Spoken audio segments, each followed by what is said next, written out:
Hey guys, this is Uncle D with BrewKit. In this video, we're going to talk about how to import a BeerXML recipe into your BrewKit account.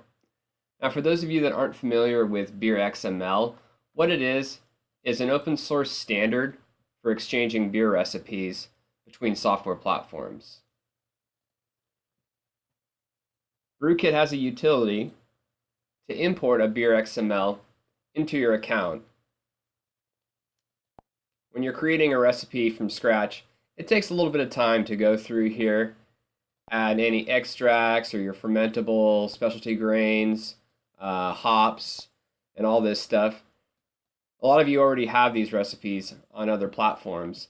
If you'd like to get them into the BrewKit account and stored on the cloud, you'll go ahead and use this utility.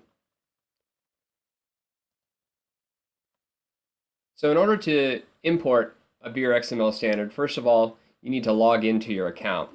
So from brewkitapp.com, you'll go ahead and go to your profile. Now what you'll see is we have our test user that we created in a prior video. We have our mobile app here. You see that we have our test user here as well. Right now we only have the one beer that we created in our last video on our account. Let's go ahead and import a BeerXML into our account here. So when you're logged in, go ahead and just click on this Import BeerXML button. From here, we have a few different recipes that I've grabbed from various sources. Let's go ahead and do a Pliny the Elder. Click on that, say Importing BeerXML. Please wait with a little progress here.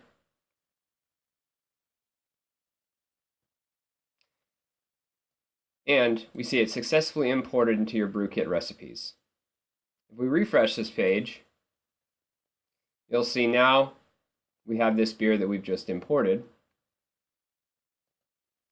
as well as if we go to our profile on our mobile app, we now have that on our mobile app.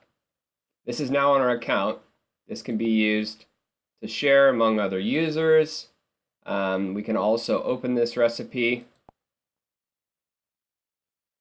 if we want to make changes to it and save it as a different recipe. We can go from there. But the import utility automatically populated all of these fields.